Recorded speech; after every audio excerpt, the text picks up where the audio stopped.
Acte 9, il envoie le Paul partout, mais c'est arrêté juste avant un verset qui est très important.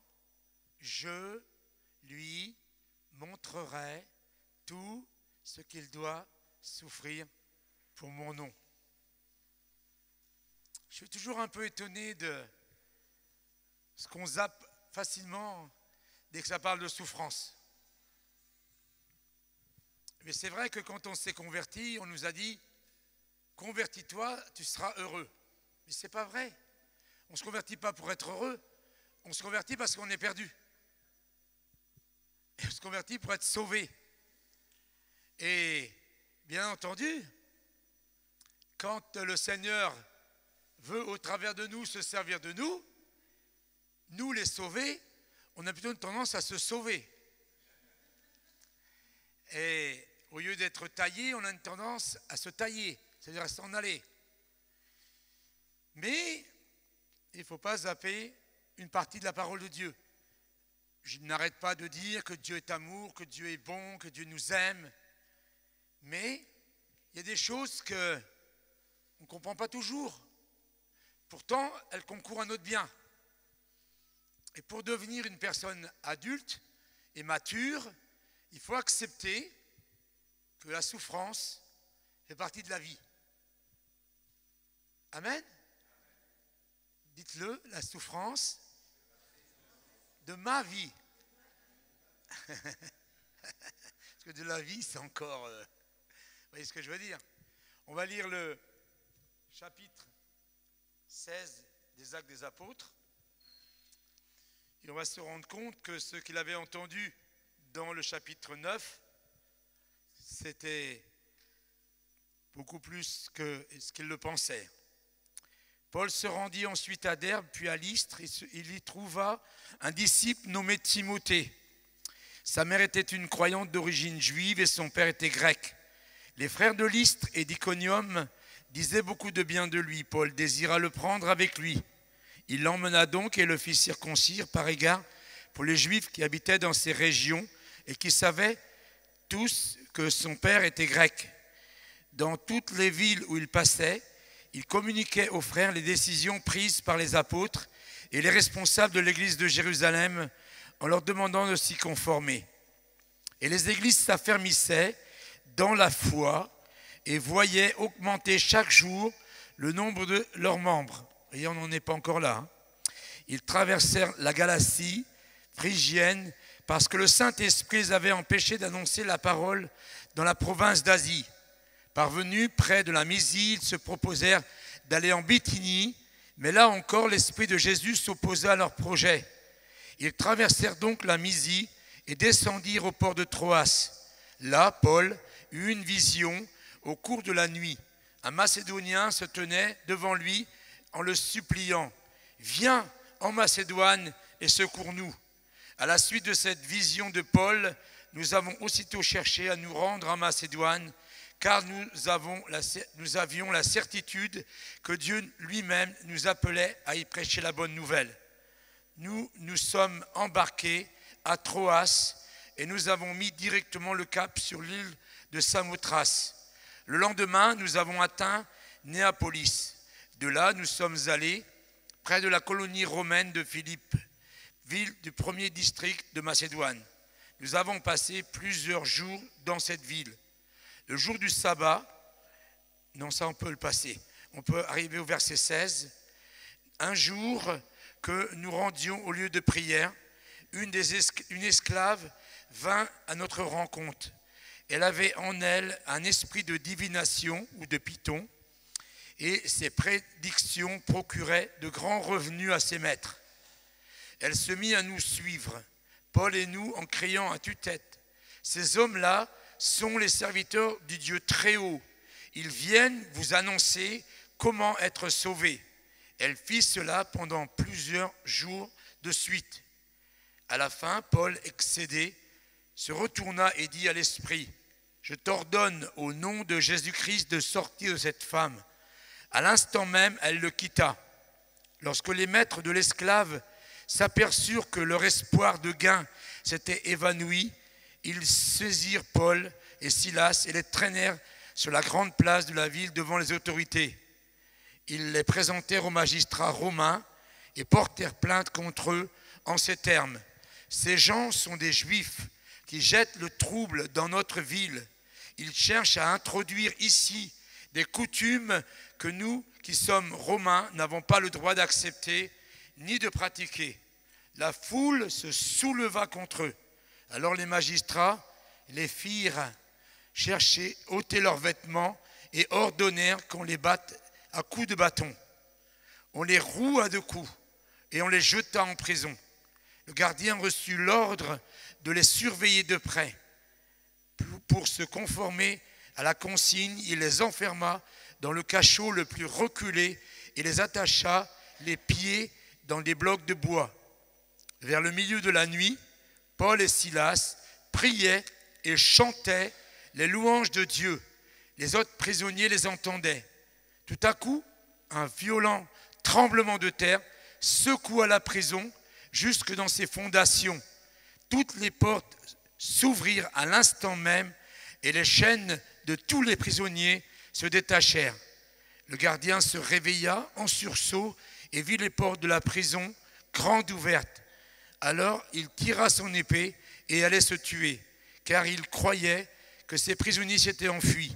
Mais Paul lui cria de toutes ses forces, « Arrête, ne te fais pas de mal, nous sommes tous là. » Le gardien demanda des torches, se précipita dans le cachot en tremblant de peur, se jetant aux pieds de Paul et de Silas, puis il les fit sortir et leur demanda, « Messieurs, que dois-je faire pour être sauvé ?»« Crois au Seigneur Jésus, lui répondirent-ils, et tu seras sauvé toi et les tiens, toi et ta famille. » Et ils lui annoncèrent la parole de Dieu à lui et à tous ceux qui vivaient dans sa maison.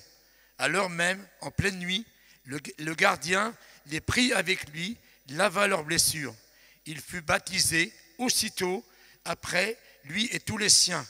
Puis il fit monter Paul et Silas dans sa maison, leur offrit un repas et se réjouit avec toute sa famille d'avoir cru en Dieu.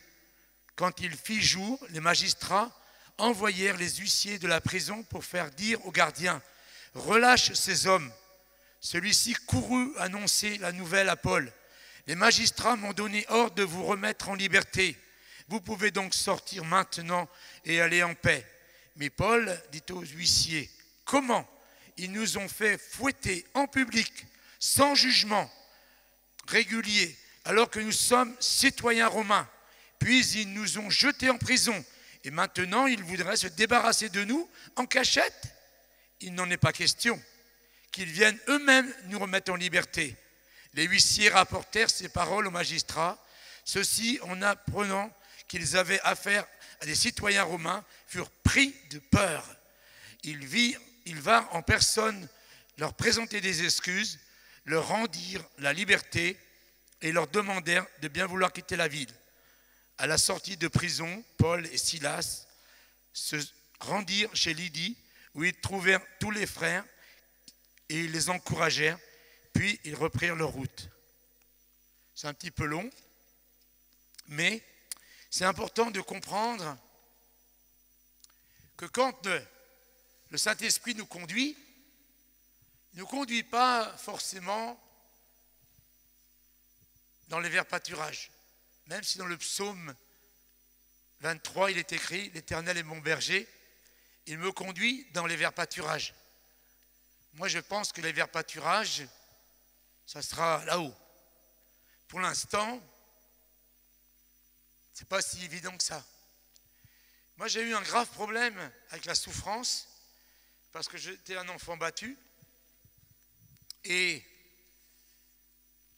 quand je me suis converti, j'ai dit en tout cas, c'est pas pour souffrir. Et j'ai fait un faux départ. Ça veut dire que j'ai contourné toutes les souffrances. Et quand on contourne les chemins que Dieu a prévus pour nous, nous marchons selon la chair. Parce que c'est la chair, c'est l'homme naturel qui ne veut pas souffrir. Et c'est lui qui se trouve des chemins tous les livres que je lisais, toutes les prédications que j'écoutais, je soulignais que ce qui m'intéressait. Et je suis en train de relire tous les livres. Et je me rends compte que j'ai vraiment cherché la facilité. C'est normal. J'étais un ancien drogué. Les drogués, ils sont tout le temps en train de chercher le bonheur. Mais il n'y a pas de bonheur en nourrissant sa chair. Il n'y a pas de bonheur. Le seul bonheur, c'est de marcher par l'esprit. Marchez par l'esprit et vous n'accomplirez pas les désirs de la chair. La chair et les désirs contraires à l'esprit, ils sont opposés entre eux afin que vous ne fassiez pas ce que vous voudriez. Alléluia. Ça, je les ai tous appris par cœur. Et c'est pour ça que j'ai tout de suite dit, dans Acte 9, moi aussi j'avais zappé, je lui montrerai tout ce qu'il doit souffrir pour mon nom. Et le verset essentiel que j'avais zappé, c'était Jésus, homme de douleur, habitué à la souffrance. Alors là, quand j'ai retrouvé ce verset, j'étais étonné de voir qu'il existait. C'est fou ce qu'on peut avoir une mémoire sélective et écouter que ce qu'on a envie d'écouter et de lire que ce qu'on a envie de lire. Mais c'est beau de chanter « Nous sommes l'armée de Dieu ». C'est beau de dire « Nous marchons sur les serpents et les scorpions ». Mais il faut savoir que le diable, il ne se laissera pas faire. Il va tout faire pour empêcher que l'œuvre de Dieu avance. Oui, son Église avance, mais elle avance dans les larmes, elle avance dans la souffrance, et elle avance même dans certains pays dans le sang. Les Huguenots, parce que j'habite la région Cévenol, les Huguenots, quelques-uns sont partis en Suisse, en Angleterre, en Hollande, en Amérique et ailleurs, mais beaucoup sont morts. Marie Durand a été enfermée 38 ans dans une tour. Et vous savez quel était le ministère de Marie Durand? Elle l'a écrit avec ses ongles dans la pierre, résister. Parce que on enfermait toutes les femmes dans cette tour sans presque de lumière, juste des petites fenêtres toutes petites. Donc l'été c'était très chaud, l'hiver très froid. Je passe régulièrement devant cette tour et toutes les personnes qui étaient enfermées avaient la possibilité de sortir. Un prêtre passait tous les jours. Et tous les jours, il disait « Qui veut la liberté? Qui veut sortir ?» Ce n'est pas difficile. Il faut simplement renier votre foi. Et elle avait été placée par Dieu dans ce lieu pour enseigner toutes ces femmes qui venaient à ne pas sortir. C'est pas facile comme ministère, hein?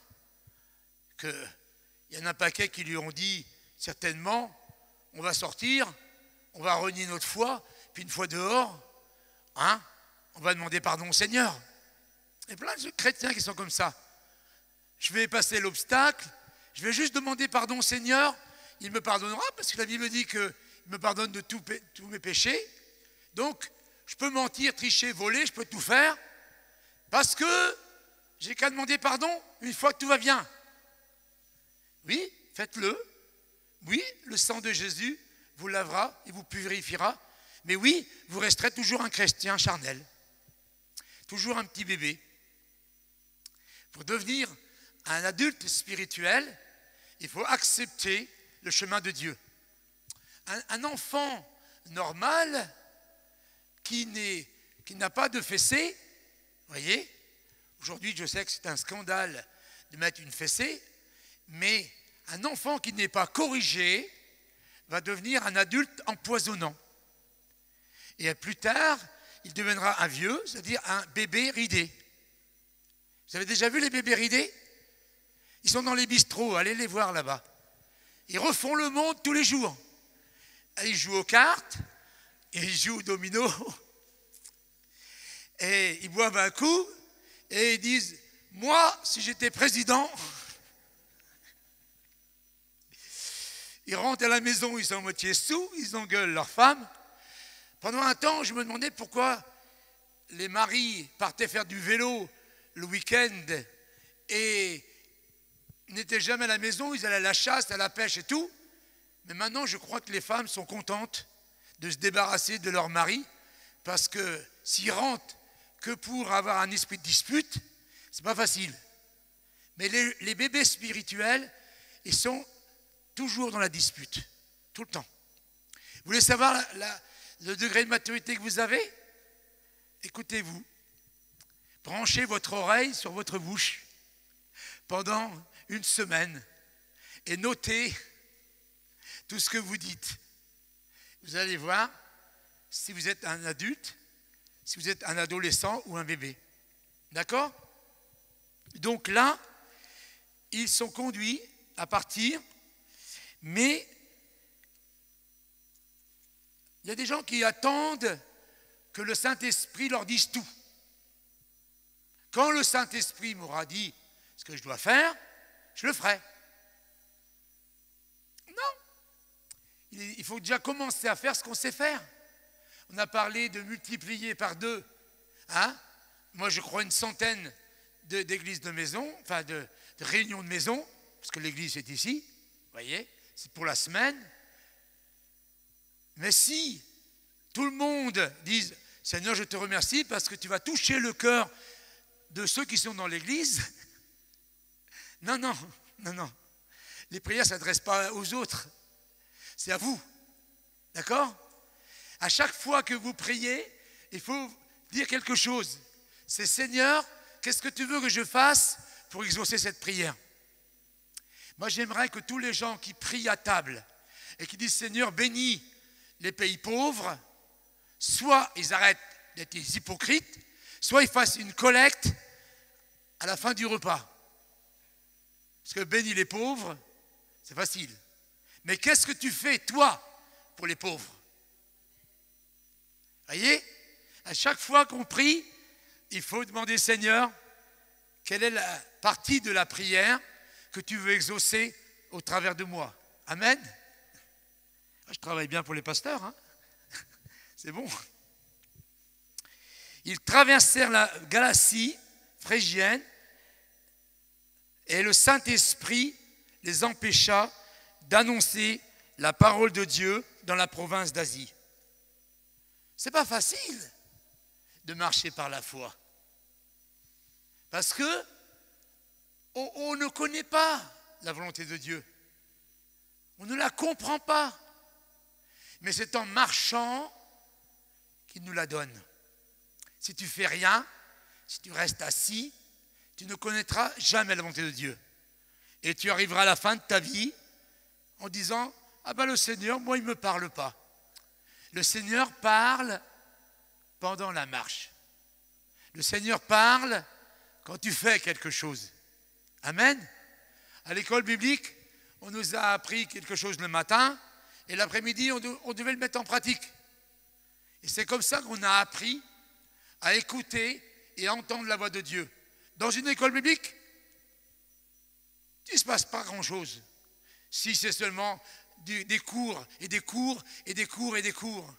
Et malheureusement, trop de gens sortent de l'école biblique en disant « Maintenant, je suis pasteur. Hein. » J'ai le diplôme. J'ai été là ou là ou là. Mais ce n'est pas toi qui fais d'un diplôme un ministère. D'accord? C'est en travaillant, en jeûnant, en priant, en faisant quelque chose. Alors, c'est pareil, souvent, pas ici, mais dans certaines églises, on invite l'évangéliste pour qu'il fasse tout. Non. L'évangéliste, il dit, c'est toi qui vas aller. C'est toi qui vas parler. Et c'est toi qui vas amener. Billy Graham n'a pas été dans les rues. Billy Graham était dans des stades et dans des salles que les chrétiens avaient amenées. Et c'est la même chose pour Reinhard Bonnke, Daniel Kolanda. Moi, ça me fatigue. Je sais que c'est pas bien, c'est peut-être ce que je vais vous dire, mais ça me fatigue, tous ces films qu'on passe avec des millions de gens qui viennent dans des stades et tout, et on dit, voilà, l'évangéliste Reinhard Bonnke a fait. Il n'a rien fait du tout, l'évangéliste Reinhard Bonnke. Il a fait que venir, s'installer et prêcher. Mais c'est les chrétiens qui ont rempli les stades. Amen. Et après, il n'a encore rien fait, parce que c'est le Saint-Esprit qui a parlé. Il n'a fait que sa part. Et cette idolâtrie de montrer des millions de gens en disant, regardez ce que T.L. Osborne a fait, regardez ce que Reinhard Bonnke a fait, c'est pas juste. C'est vrai, mais c'est pas complètement juste. Il a fait sa part. Mais avant les réunions qu'il a fait, souvent il a envoyé une équipe pour parler aux églises et pour leur dire, les églises, c'est à vous d'envoyer les gens et de leur parler du Seigneur et d'amener les gens à la rencontre qu'il y aura. S'il y a 2 rencontres, jeudi soir et vendredi soir, c'est vous qui allez amener les gens. S'ils ne sont pas là, ce n'est pas la faute des autres, ce n'est pas notre faute à nous. Mais si vous n'amenez personne, vous avez un problème.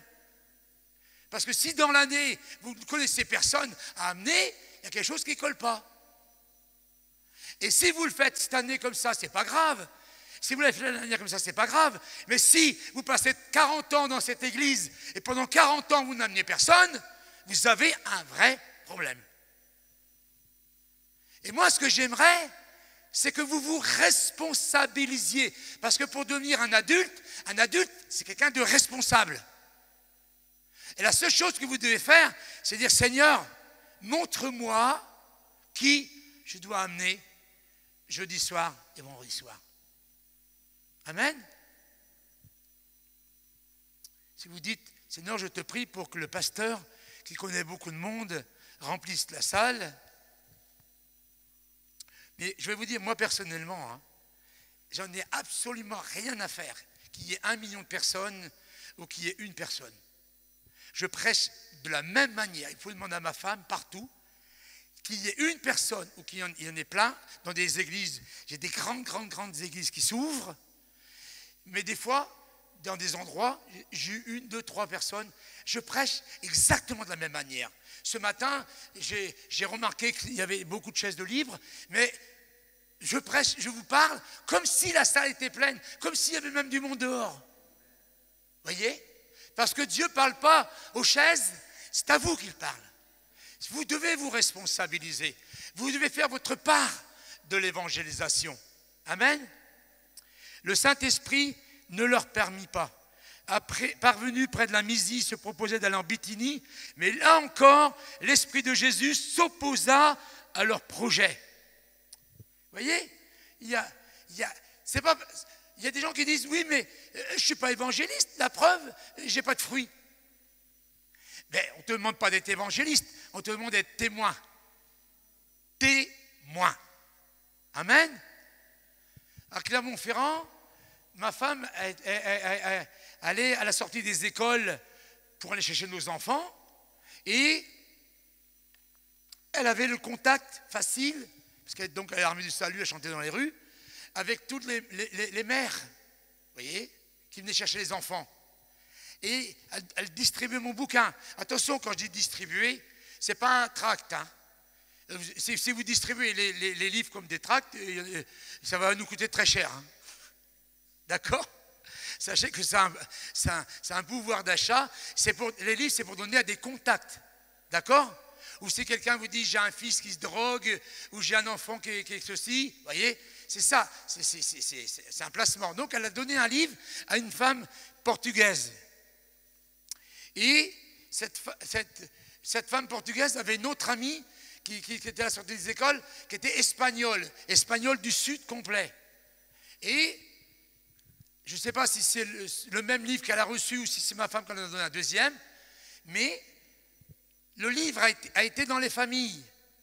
Et à un moment donné, la nièce, non, la belle-sœur de cette sœur est devenue en transe, elle est devenue en déshabillait, alors qu'elle était espagnole, elle parlait français sans accent, et les démons se manifestaient au travers d'elle.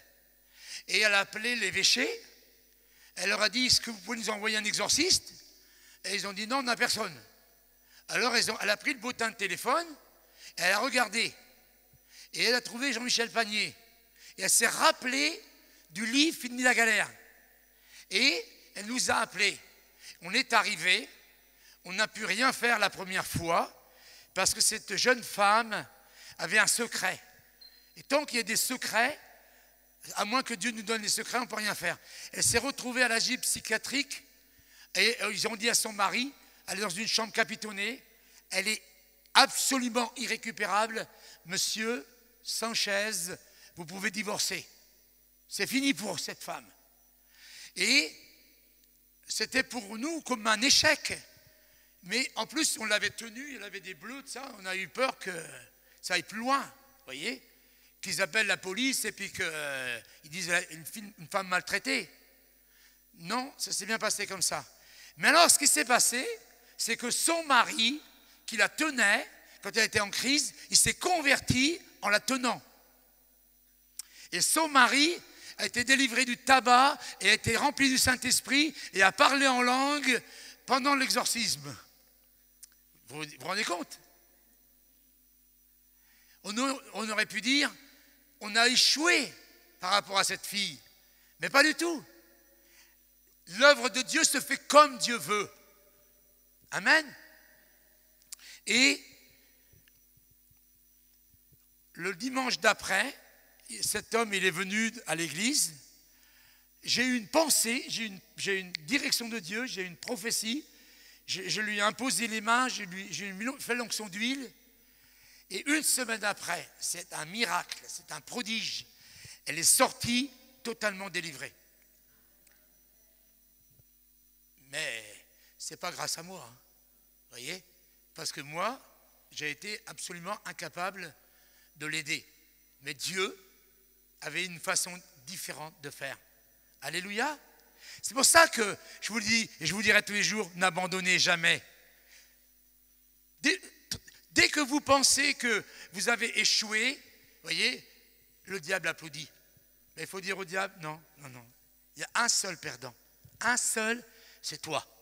Il y a un seul qui n'a aucune autorité, qui a été cloué, qui a été dépouillé et sur lequel je marche, c'est toi. Moi, je m'attends à voir la gloire de Dieu. Et là, on voit que toutes les portes se ferment. Pourquoi elles se ferment? Parce que Dieu a un projet. Paul eut une vision. Au cours de la nuit, un Macédonien se tenait devant lui et le suppliait. « Viens en Macédoine et secours-nous » À la suite de cette vision de Paul, nous avons aussitôt cherché à nous rendre en Macédoine, car nous avions la certitude que Dieu lui-même nous appelait à y prêcher la bonne nouvelle. Toutes les portes sont fermées. Et tac, comme j'ai eu une pensée de Dieu, Paul a une vision.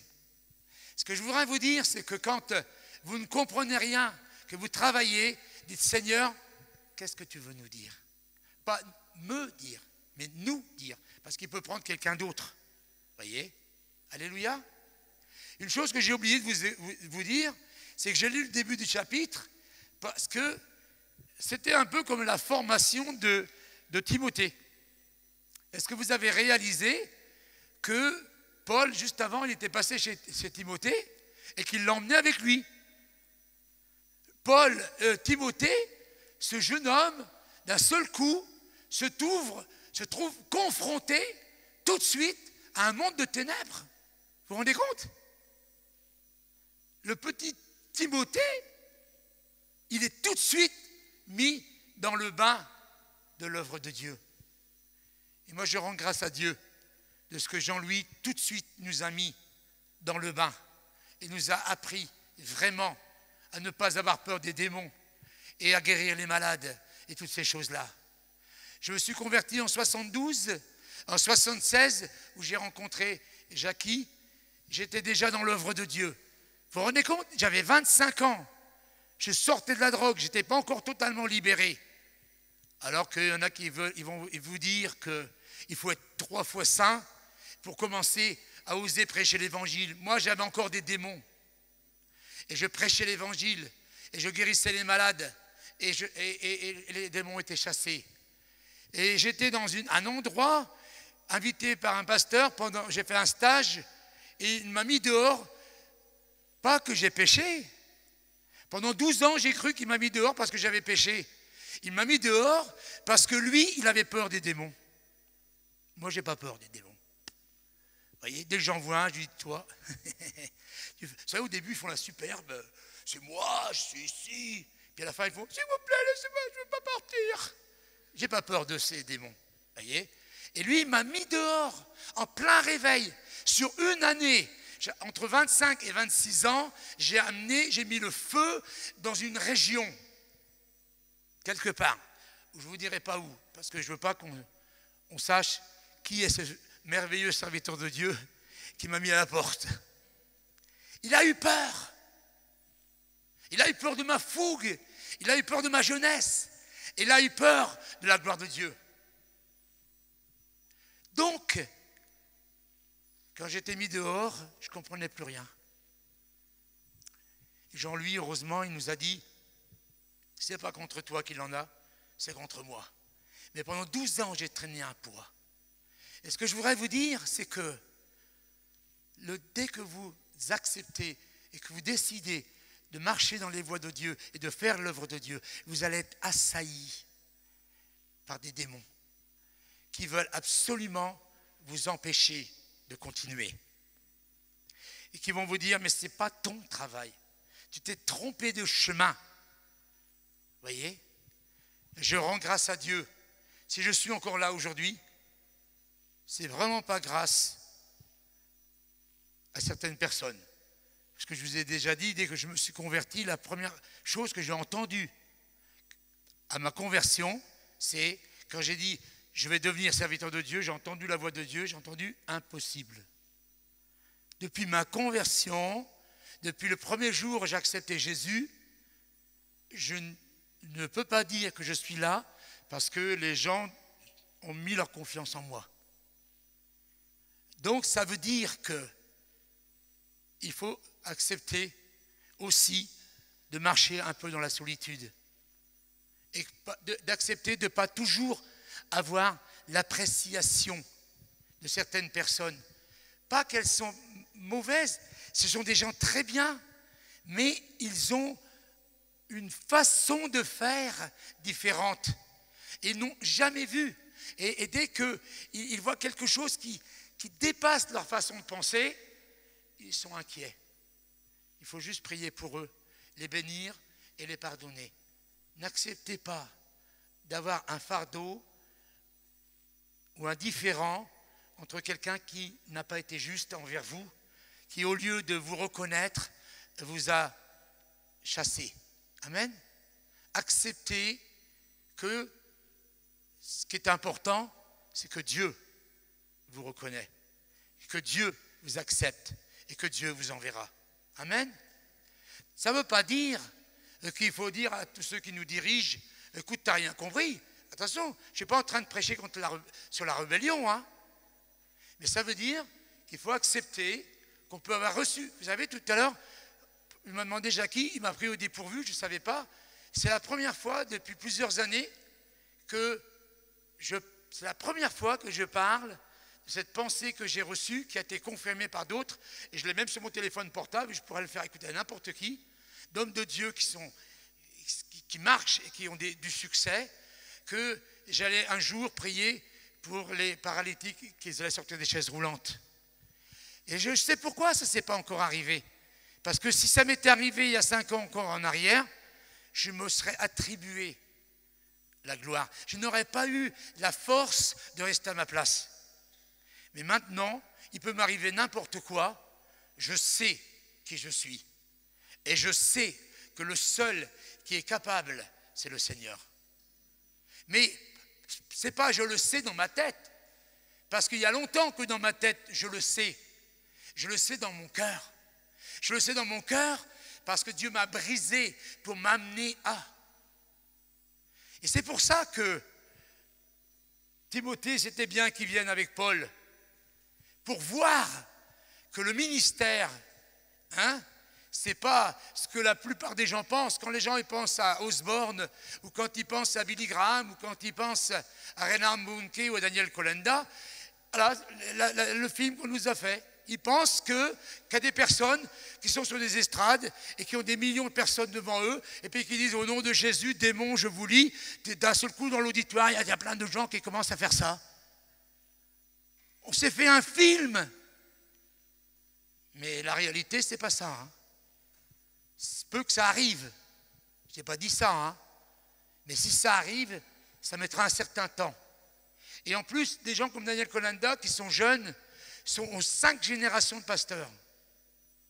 Moi, j'ai 0 génération de pasteurs. J'ai même 0 génération de chrétiens. Vous voyez? Donc, c'est toutes des choses qui sont importantes à dire. Parce qu'on se fait trop des films. Et quand ça ne marche pas, le diable vient nous dire, tu vois, c'est la preuve que ce n'est pas ton travail. Et ça nous arrange. On dit, puisque ce n'est pas mon travail, je vais prier pour ceux pour qui c'est le travail. Donc les autres. Non. Nous sommes un corps, nous sommes tous appelés à travailler dans l'œuvre de Dieu. Donc à la suite de cette vision, nous avons aussitôt cherché à nous rendre en Macédoine. Vous voyez, dès que Dieu a parlé, ils ont obéi. Ils sont entrés. C'est pas Dieu m'a parlé et si ça marche, il me le confirmera. Il y en a qui attendent des preuves et des preuves et des preuves et des preuves. Quand vous avez la paix en vous pour quelque chose, commencez à faire quelque chose. Amen. Et Dieu va vous enseigner. Parce qu'il est quand même dit que même si nous sommes enseignés par les ministères, nous sommes enseignés par Dieu. Dieu veut nous enseigner. Donc, ils sont partis à Philippe et ils se sont rendus sur la place. Et là, une femme qui avait un esprit de python, de divination, s'est manifestée. Écoutez, c'est tout à fait normal. Il n'y a rien d'illogique. Ici, c'est la terre. La terre est contrôlée. Je ne dis pas qu'elle appartient. Tout appartient à Dieu. Mais la terre est contrôlée par des puissances des ténèbres. Et ces puissances des ténèbres, dans ce pays, ils ont d'autres noms qu'en Afrique ou qu'en Haïti. Mais ce sont toujours des puissances des ténèbres. Et dès que la lumière arrive dans les ténèbres, ils font quelque chose. Et en réalité, l'opposition, c'est la preuve que nous sommes dans le bon camp. Amen. Il y en a que dès qu'ils voient de l'opposition, ils s'arrêtent. Mais non. Il faut apprendre à aimer la bagarre. C'est bien de le chanter. Nous sommes armés de Dieu. Oui, mais il faut apprendre dans la réalité. Il faut être des pitbulls. Il faut dire, je vais marcher, je vais avancer. Quand je suis arrivé à Clermont-Ferrand, j'avais 27 ans. J'ai commencé à me mettre devant un cinéma pornographique et à dire maintenant, puissance des ténèbres qui sont dans ce cinéma, je vous lis, je vous chasse au nom de Jésus. C'est devenu une église. Pas une église que j'aurais voulu pour moi. Moi, j'aurais même voulu le bâtiment pour moi. Dieu a fait autrement. Et il y avait un sorcier, il y avait un journal gratuit, et le sorcier, toutes les semaines, il y avait une feuille complète, la feuille derrière, avec lui, venez, écoutez, nanana, Et un jour, il m'a énervé. J'ai fait comme Paul. Je lui ai dit, je te lis au nom de Jésus. 3 jours après, il était en prison. Je n'ai pas encore eu l'autorisation pour Mesmer, mais le jour où je vais l'avoir, je vais vous lier celui-là sur TF1 le vendredi avec Arthur. Ce soir, je vous dis ça, ce n'est pas pour regarder. Ne regardez surtout pas des choses comme ça. C'est diabolique, voyez. Mais le jour où Dieu va me donner l'autorisation, parce qu'attention, je vais quand même vous faire une petite parenthèse. Quand j'étais jeune, Jean-Louis nous avait appris à lier les démons. Alors, je me mettais en prière avec eux, et je disais, je lis. À un moment donné, il me disait, arrête, tu vas lier les anges. Il n'est pas question de lier tout ce qui bouge, Et tout ce qui passe, il est question de faire les choses conduites par le Saint-Esprit. D'accord? C'est pourquoi que je vous ai dit, le Saint-Esprit ne m'a pas encore conduit à lier les démons qui sont sur Mesmer. Mais ce jour-là, je l'attends avec joie, parce qu'en direct à la télévision, je ne le regarderai pas. Mais je sais quand est-ce que c'est ces émissions. Hein? Si Dieu me donne ce droit, l'autre, il va se retrouver complètement dans la confusion. Il ne pourra plus faire ces trucs. Ah, une petite histoire. Parce que c'est vrai que la parole de Dieu, c'est bien. Le serviteur de Dieu, il dit, Seigneur, qu'est-ce qu'il faut faire? Vous voyez, il n'est pas du tout inquiet, le serviteur de Dieu. Il n'est pas en train de flipper et puis dire, l'autre, il va me pourrir mon travail. Pas du tout. Qu'est-ce qu'il faut faire, Seigneur? Le Seigneur, il lui dit, brise la puissance qui est sur ce sorcier au nom de Jésus. Il fait, au nom de Jésus, je brise la puissance qui est sur ce sorcier au nom de Jésus. Et le gars qui était en l'air, paf, il tombe par terre. Et tout le monde se convertit. Ça ne vous fait pas rire? Mais riez quand c'est Dieu qui gagne. Quand même. Je sais bien que vous êtes fatigués, mais riez. Moi, j'aime entendre toutes les histoires où le Seigneur, il a mis une trempe au diable. Le diable m'a pourri la vie, le diable m'a amené en enfer. J'ai vécu en enfer. Tous mes amis d'enfance, tous mes amis de drogue sont tous morts. Et je lui ai dit, je ferai tout. Je suis motivé pour tout faire, pour voir ton royaume et ta gloire être décapitée. Et je suis motivé par l'œuvre de Dieu, parce que Dieu m'a donné le pouvoir de marcher sur les serpents et les scorpions et toute la puissance de l'ennemi. Alors il faut vous réjouir quand les démons sont liés et quand les gens sont libérés. Amen. J'essaie de parler fort parce que je vois la moitié de l'auditoire qui s'endort. Moi aussi j'ai le droit de dormir. Tu peux me donner un petit peu d'eau, s'il te plaît? Je vais vous punir et je vais vous faire aller jusqu'à 1h15, 2h15 si vous continuez. Parce que moi j'ai dit, quand on faisait des réunions à Clermont-Ferrand, il commençait à 9h et il finissait des fois à la nuit. Hein. Merci mon frère. Donc, l'apôtre Paul, il dit rien. Vous voyez?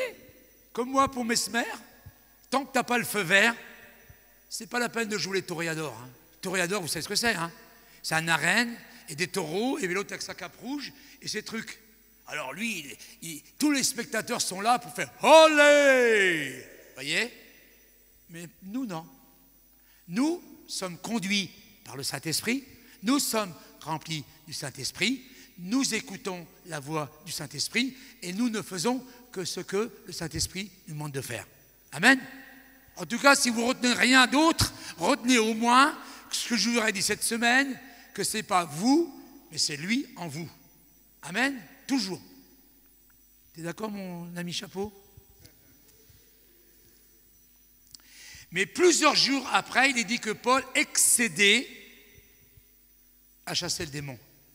Moi, je pense que quand Paul est rentré chez lui le premier soir, qu'il a entendu cette bonne femme râler tout le temps et dire « Vous êtes les serviteurs du Dieu très haut », il a dû dire « Seigneur, enlève-moi ça, fais quelque chose ».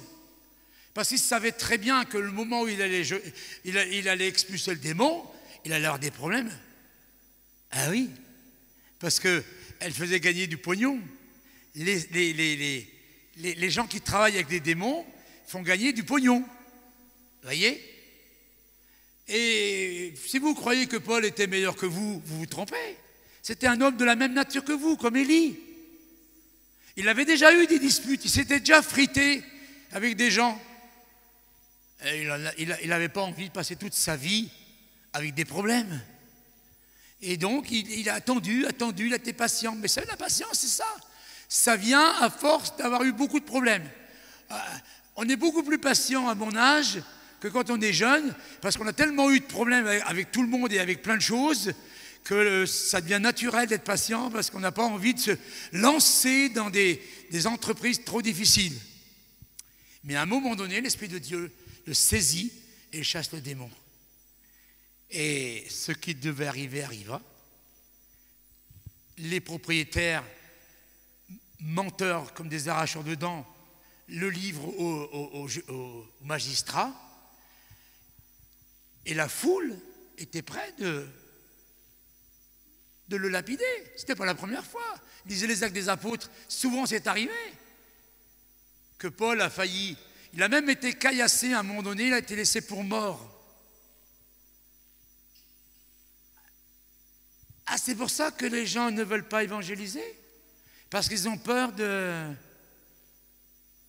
résultats négatifs, de se prendre des coups. Quand j'ai commencé, à l'école biblique, on m'a envoyé faire du porte-à-porte, que je vous ai déjà dit. Comme on était 7, j'étais tout seul. Eh ben, je me suis rattrapé avec des coups de poing dans la figure.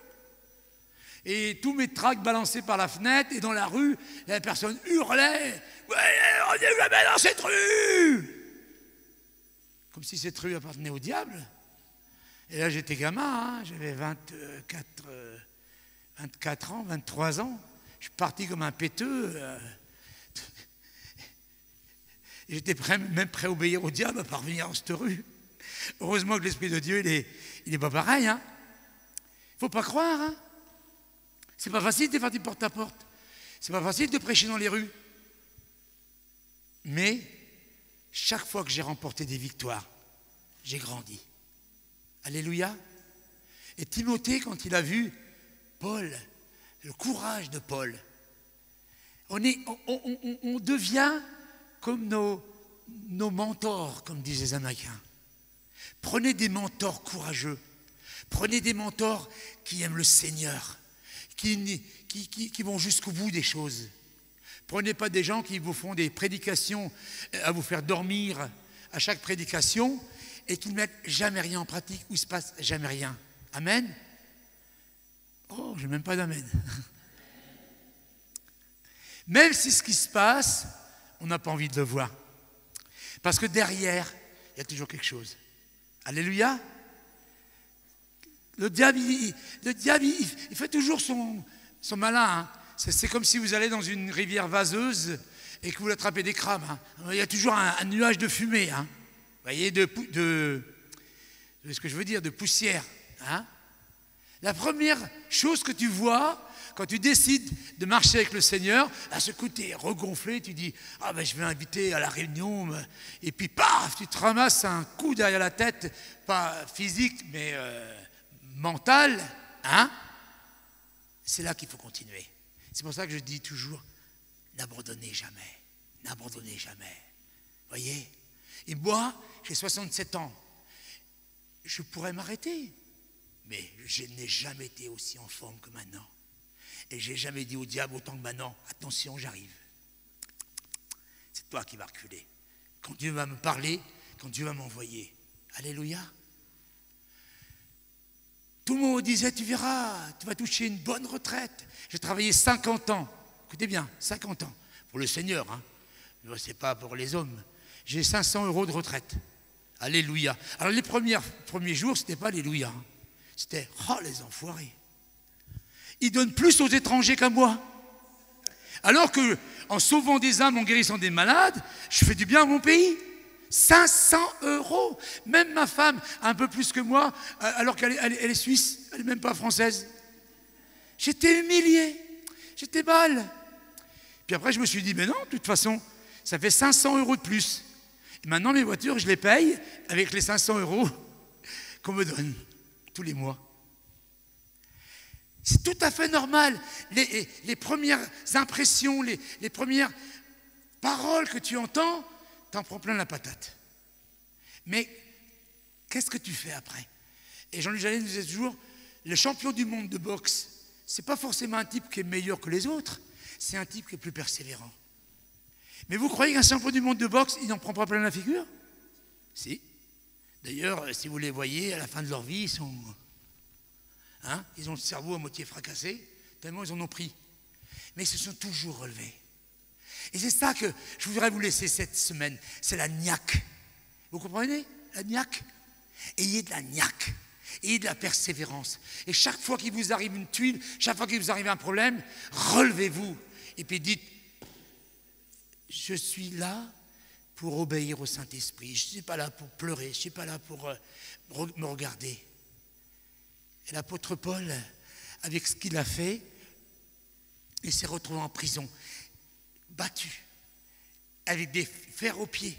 Hein? Bon, nous on dit des fers, mais eux ils disent du bois, parce qu'à l'époque c'était du bois. Et que vous croyez en sa prison? Il a dit, mais pourtant Seigneur, tu m'as pourtant dit passe en Macédoine. Seigneur, tu aurais pu toi-même envoyer un ange dans la prison et convertir cette famille.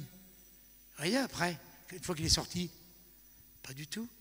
Le Seigneur fait comme il veut. À l'un, il dit va à la réserve de Séloé, à l'autre, il fait autrement.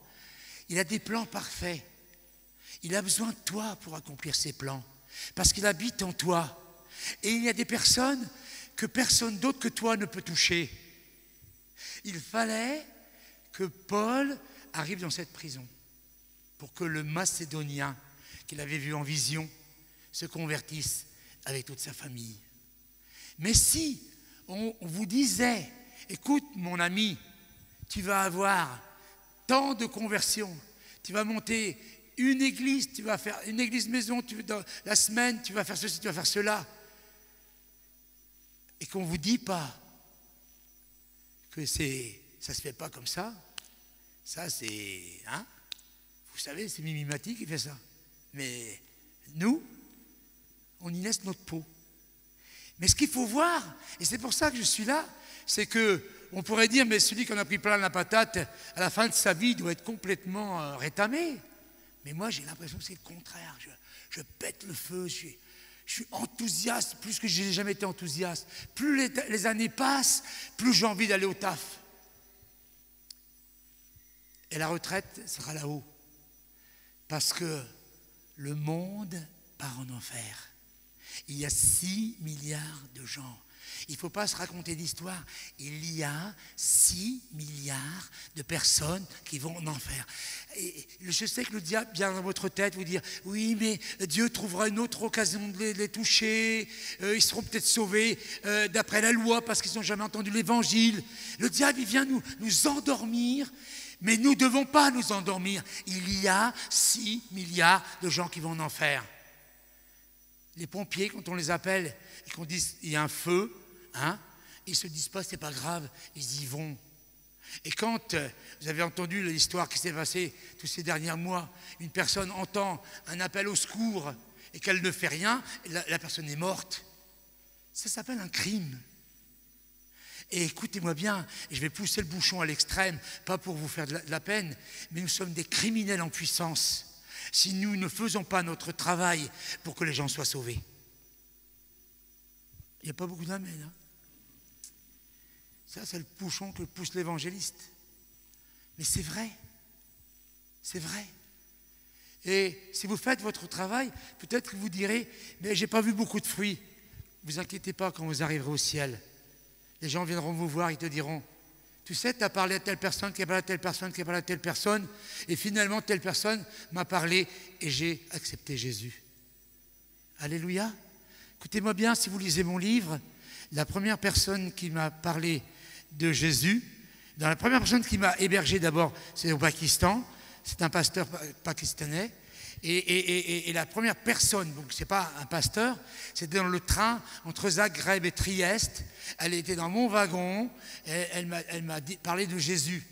Et je lui ai dit, fous le camp, dégage. Je ne vous dis pas tout le reste que je lui ai dit, parce que comme j'étais plein de démons, je n'avais pas peur. Hein. Je ne veux pas entendre ces choses-là. Tu me fais flipper, tu m'empêches de triper. Triper, ça veut dire faire un voyage. Et quand j'ai écrit mon livre, j'ai dit, si un jour tu lis mon livre, je te demande pardon parce que tu es la première personne qui m'a parlé de Jésus. Quand cette personne me verra au ciel, si jamais elle ne me revoit pas sur la terre, et qu'elle verra toutes les gens qu'on a amenés au Seigneur, et tous les gens qui sont devenus des serviteurs de Dieu grâce à cette parole, voyez, n'essayez pas de comptabiliser le travail que vous faites. N'essayez pas de dire, oui, ben voilà, moi j'ai amené tant de personnes. On s'en fiche. Vous voyez, ce n'est pas ça qui est important. Ce qui est important, c'est de faire ce que tu peux faire, quand tu peux le faire, où tu peux le faire. Et tu es un opportuniste. Moi, j'habite une maison et autour, il y a des maisons. Et pendant 3 années et demie, des chiens ont aboyé. Et finalement, le Seigneur m'a dit, tu mets des doubles vitrages. Mais c'était pour ne pas entrer dans le conflit. Parce que les voisins, ils ont appelé la police, ils ont fait des pétitions et tout ça. Et moi, je suis la seule personne qui était la plus proche, qui n'est pas entrée dans ce conflit, qui n'a pas fait de pétition. Et cette personne, on est en train vraiment de l'aider et de l'aimer. Vous voyez? C'est un travail long. Hein? De l'autre côté, il y a une infirmière, c'est pareil. Et ce qui va toucher les gens, c'est que sur un jour, sur un mois, sur une année, sur 10 ans, sur 20 ans, les gens, ils vont voir que vous êtes différents.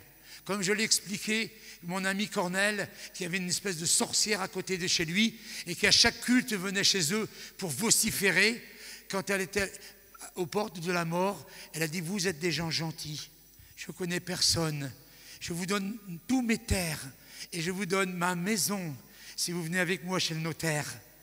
Et cette personne a vu la gloire de Dieu dans cette famille chrétienne. Voyez ? N'essayez pas de comprendre ce qui se passe quand vous rendez témoignage. Et n'essayez pas non plus d'être désespéré quand les gens vous envoient méchamment paître, comme on dit. D'accord ? C'est leur problème. Après, vous les bénissez. Vous voyez, Jésus a dit, secouez la poussière de vos souliers, bénissez-les, remettez-les à Dieu, parce qu'un jour ils peuvent être sauvés. On parle du jeune homme riche. Il n'a pas voulu de Jésus, il n'a pas voulu le suivre. Mais on ne connaît pas la fin de l'histoire. Personne n'a parlé si un jour il ne s'était pas converti ou pas. D'accord ? Nous ne sommes pas là pour convertir les gens. Nous sommes là pour leur dire ce que nous avons dans notre cœur, pour libérer notre cœur. Et quand il s'est retrouvé en prison, vous avez vu, tout s'est fait tout naturellement. Il n'a même rien fait. C'est le gars qui est venu lui dire qu'est-ce qu'il faut faire pour être sauvé. Vous serez étonnés de ce que les gens vont venir vous voir et puis qu'ils vont vous dire mais qu'est-ce qu'il y a de spécial en toi? J'aimerais ce que tu as. Voyez? Et il s'est converti, toute sa famille. Et l'église, avec Lydie, après la marchande de poupe, une église est née à Philippe parce que c'était la volonté de Dieu. D'accord? Chaque personne qui a obéi au Seigneur fait que vous êtes devenus chrétiens par leur obéissance. Moi, celui qui m'a amené au Seigneur, je lui ai dit, c'est seulement le mot camembert qui a fait, il aurait pu dire, je suis suisse, hein, je n'ai pas de camembert, dégage. En plus, tu pues, tu es plein de poux, tu marches pieds nus, tu ne te laves pas. Ah oui, parce qu'il y a beaucoup de gens qui ne montent pas les autostoppeurs, ils ont un chien et qui puent, hein, beaucoup plus que vous le croyez. Hein, voyez. Et je dis qu'ils sont courageux ceux qui le font aussi. Mais il a fait sa part. Et après, il n'a pratiquement plus rien fait. Mais le 1er juillet, il m'a envoyé un message. C'est le mois de notre rencontre. En 1972. Eux, ils disent 72, parce qu'ils sont suisses. Voyez. Mais c'est ça l'évangélisation. Paul, il cherche. Il n'y a pas les portes qui s'ouvrent. Un ange lui parle. Le Seigneur lui parle. Il sait qu'il doit aller en Macédoine. Vous voyez, c'est pas ainsi parle l'Éternel avec des écouteurs. Bon, tu prends la première à droite, tu prends la deuxième à gauche. Non, mais il y a des gens qui s'imaginent ça, hein, du christianisme. C'est pas si facile. Hein. Voyez, moi j'ai beaucoup aimé ce que Jacques a dit ces jours-ci quand il a dit qu'ils avaient cherché à acheter et que Dieu les avait passés par la location. C'est vrai que ça semble pas normal de dépenser des fortunes pour louer. Mais les plans de Dieu ne sont pas normaux. Amen. Un jour, Jacques, il rigolera avec vous tous, il dira, j'ai compris maintenant pourquoi Dieu nous avait passé par là. Il y avait un chemin. Voyez, c'est pas une autoroute, c'est étroit et le chemin qui mène à la vie éternelle. D'accord? On ne comprend pas les plans de Dieu. On ne comprend pas. Parce qu'on a une logique humaine. Et une logique humaine économique en plus. Voyez? Mais Dieu, il n'est pas comme ça. Moi, je ne voulais pas de Mercedes. Hein? Parce que, ça allait me créer des problèmes avec les pasteurs.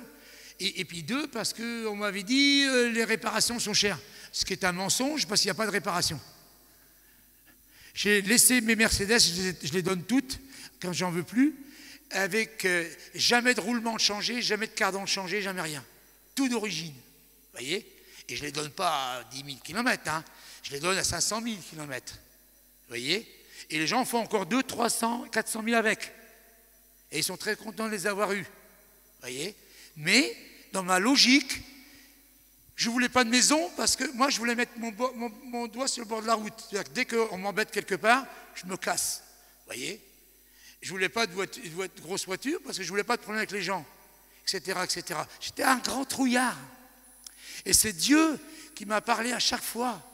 La première Mercedes que j'ai achetée, j'étais tétanisé. J'avais les joues, je ne pouvais même plus les toucher. Je me disais, qu'est-ce que je vais prendre? Et puis maintenant, ils ne vont même plus me payer un plein, les gens. Ah ben oui, c'est facile de payer un plein d'un réservoir de 50 litres. C'est un peu plus difficile d'un 80 litres. C'est stupide. C'est toute notre nature humaine. On est plein de réflexions comme ça. Il faut laisser tout ça. Et Dieu a décanté tout un tas de choses dans ma vie qui étaient fausses. Des choses que j'avais apprises dans un contexte non chrétien, puisque je sors de famille non chrétienne. Et je m'aperçois maintenant, même en parlant, que ma mère et d'autres personnes m'ont carrément inculqué. Vous voyez, quand on dit jamais 203, c'est une chose, mais il y en a des millions de choses comme ça. Et en réalité, vous avez une culture qui est bâtie sur les choses d'ici-bas. Et Dieu vous donne une culture d'en haut. Mais pour avoir la culture d'en haut, il faut du temps. Il faut le laisser vous transformer. Amen. Voilà, vous ne serez pas punis plus longtemps. Je vous laisse. Que le Seigneur vous bénisse.